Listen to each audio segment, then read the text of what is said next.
नमस्कार।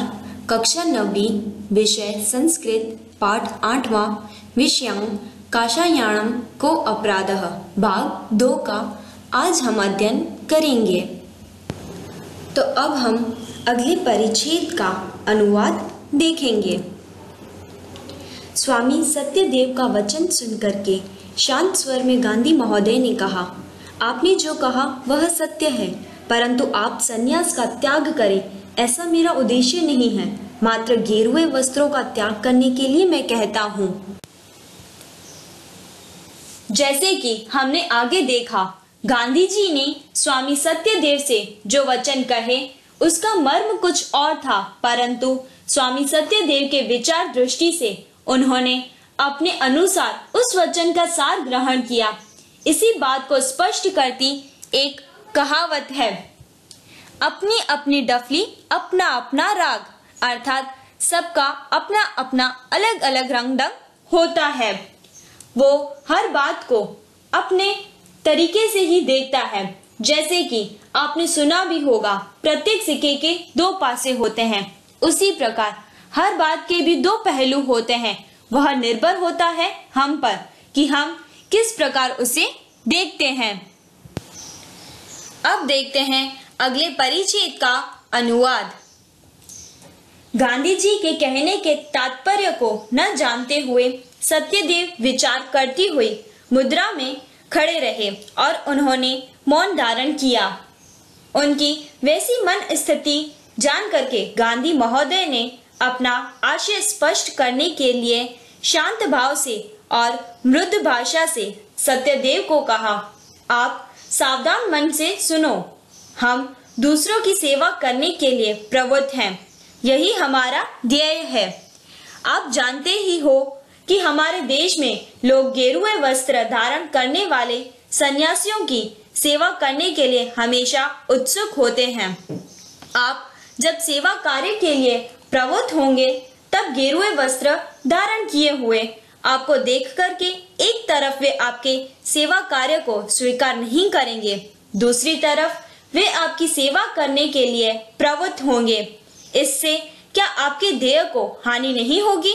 संन्यास तो मन में स्थित संकल्प ही है। उसका वेशभूषा के साथ संबंध किसी भी दृष्टि से योग्य नहीं है।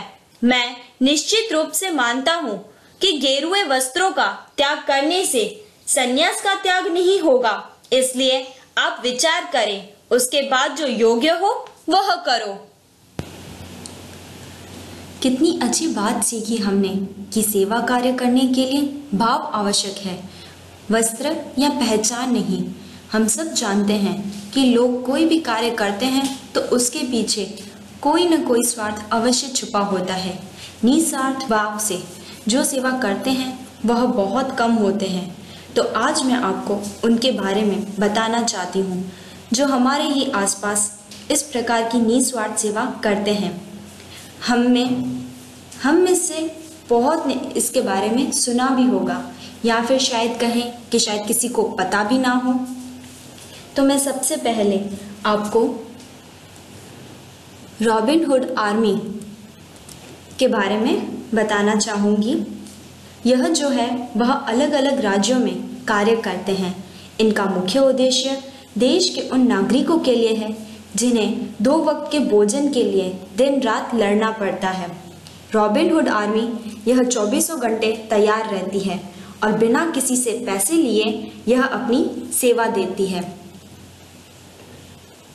और इसके बाद है हमारे देश के NSS वॉलंटियर्स, जो खुद एक विद्यार्थी है, पर उनसे जितना बन सकता है वह अपने देश के प्रति कार्यनिष्ठ बनते हैं।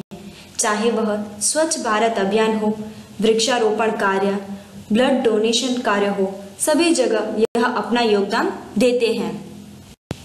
तो अब हम देखते हैं अगले परिच्छेद का अनुवाद। गांधी महोदय का ऐसा वचन सुनकर के स्वामी सत्यदेव का संशय उसी समय दूर हो गया। वे गेरुआ वस्त्रों को छोड़ करके सेवा कार्य में स्वयं को लगाने के लिए तैयार हुए। यहाँ पर काषायाणं को अपराधः पाठ का अंत होता है। आप सभी स्वाध्याय पाठ्य पुस्तक में दिए गए स्वाध्याय को हल करना है, जिससे आपका पुनरावर्तन होता रहे। अस्तु।